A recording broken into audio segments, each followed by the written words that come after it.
Bom, alguns terão visto a notícia de que um importante político da direita, do partido Vox, que é o Alejandro Vidal Quadras, outro dia sofreu um atentado, né? Na semana passada, levou um tiro, chegou a estar em estado complicado, mas agora está fora de perigo, no entanto, um tiro sério, tomou um tiro no rosto, né?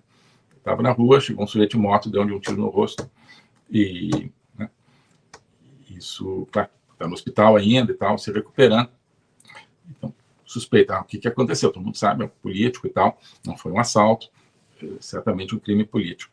Então, primeira especulação, bom, o Vox está nessa campanha contra a tentativa de formar um governo que eles consideram espúrio, que é mesmo. Então, de repente, é uma reação contra isso.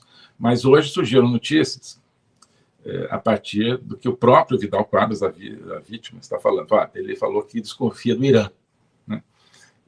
Vidal Quadras é do Vox, ele já foi do PP, que é o partido da centro-direita, já foi do governo, quando o PP era governo, e nessas funções, já foi do Parlamento Europeu, e nessas diferentes funções, ele sempre procurou, entre outras coisas, apoiar a luta pela democracia no Irã e os grupos que se opõem ao governo ditatorial do Irã, né? Existem oposições ao Irã, que o governo iraniano considera terroristas. Bom, né?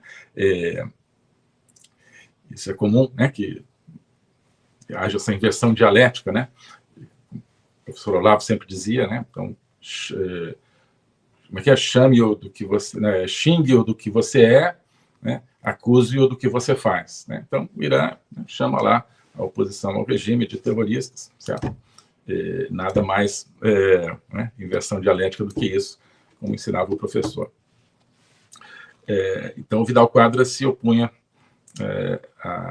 enfim, não é que se opus, não é que se opusesse, mas chamava atenção para o problema de absoluta falta de liberdade no Irã e em diferentes momentos deu algum tipo de apoio a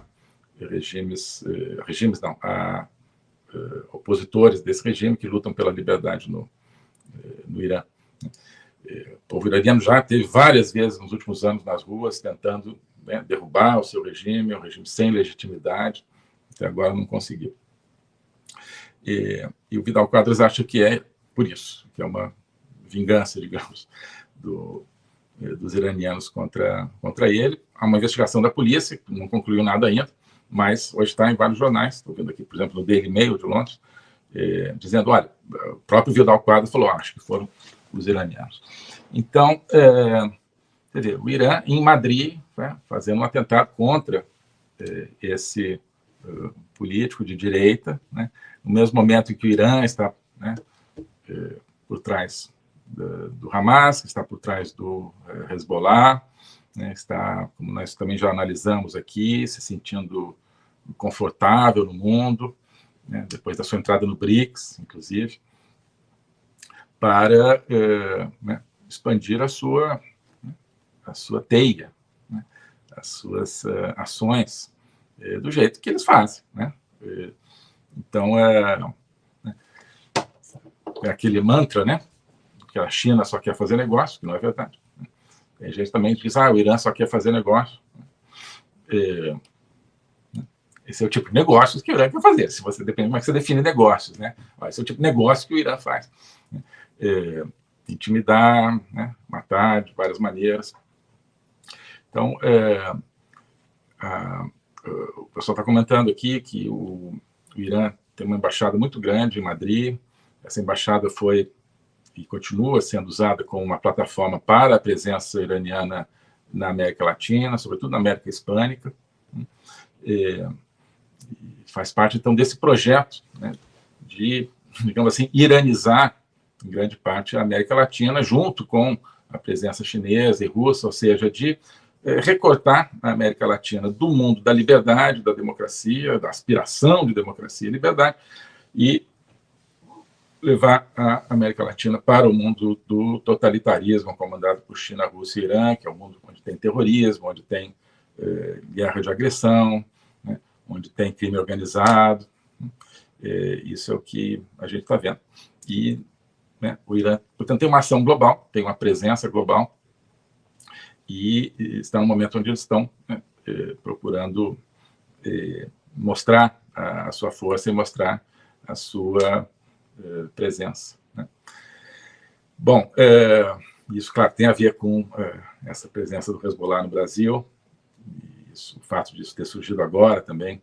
A gente precisa analisar isso, nós vamos analisar, então, a partir de agora, aqui no ambiente da Academia Folha Política. Então, queria agradecer a todo mundo que ainda não é da Academia, que assistiu aqui. Então, aproveitem, né, de repente, para, se quiser continuar já assistindo a live de hoje, é rapidinho fazer a sua inscrição, já continua assistindo a live de hoje, se não, termina de assistir depois. E aí, amanhã já tem aula do curso, né? Nós temos falado sobre o tema do terrorismo, no fundo, no curso, o tema do bem e do mal, né? Por que você precisa reconhecer que existe o mal, e o mal está presente, obviamente, entre outras coisas, no terrorismo. Você não pode tratar o terrorismo como se fosse, não pode relativizar, né, um mal dessa natureza. Isso é um tipo de coisa que nós estamos falando no curso a partir de obras filosóficas e pensamento de vários autores. Então fica esse convite, tá?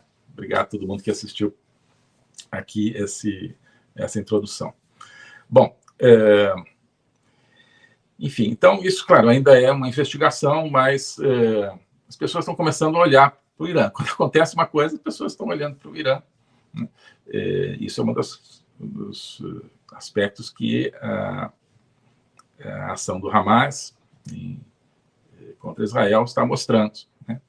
De maneira muito brutal. Se fosse, né, num outro contexto, talvez as pessoas não olhassem tanto. Então, dentro de toda a tragédia, o mal que está por trás desse terrorismo, dessa conjugação totalitária, está mostrando suas garras. A gente está começando a ver, olha, isso aqui é uma garra, não dá para dizer que não é uma garra, né? Isso aqui não é uma mão estendida para fazer negócios, isso é uma garra que vem para te agarrar, para dilacerar seu coração.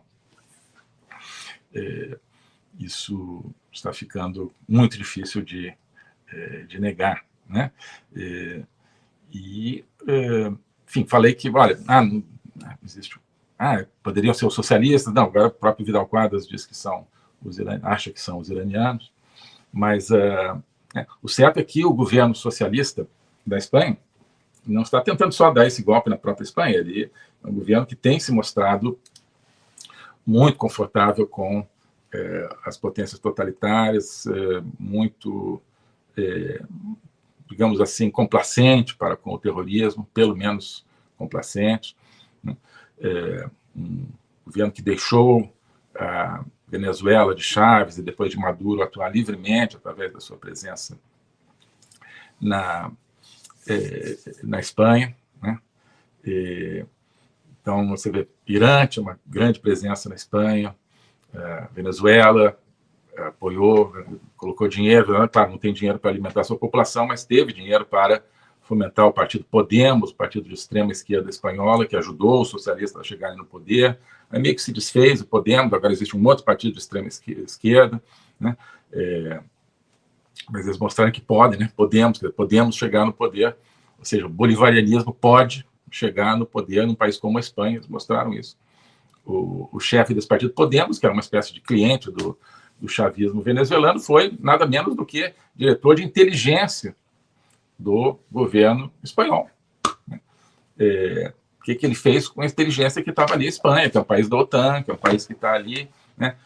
Certamente ele sentou ali e falou assim, vou passar isso aqui para os meus amigos, né? Por que né? Eu não quis, né, a pasta da pesca, né? Se bem que tudo você pode conjugar hoje com o terrorismo e com o crime organizado, mas ele quis a inteligência. Aliás, isso nos lembra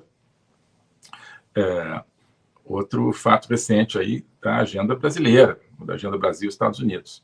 O globalismo existe, é uma coisa concreta. Ele é composto pelo Great Reset, do Fórum Econômico Mundial, pelo projeto hegemônico da China, pelo programa de manipulação e conquista da América do Sul pelo Foro de São Paulo e outros elementos. E esses elementos, eles atuam uns em benefício dos outros, sempre, principalmente, através do controle da linguagem, porque o controle da linguagem é o controle do nosso pensamento. Então nós estamos tendo o nosso pensamento reprogramado, e essa reprogramação vai contra a nossa liberdade, vai contra a essência do ser humano. Isso é o globalismo. Com base nesse estudo, nessa experiência, é que eu criei o curso de Logopolítica. Toda semana eu dou aulas sobre geopolítica, literatura, filosofia, cultura de um modo geral, tudo isso em conjunto formando um espaço de conhecimento que eu denomino a logopolítica, para nós não apenas entendermos a ameaça do globalismo, mas podermos nos contrapor a ela. Se você quiser entrar nesse projeto de conhecer o globalismo e enfrentar o globalismo, clique aqui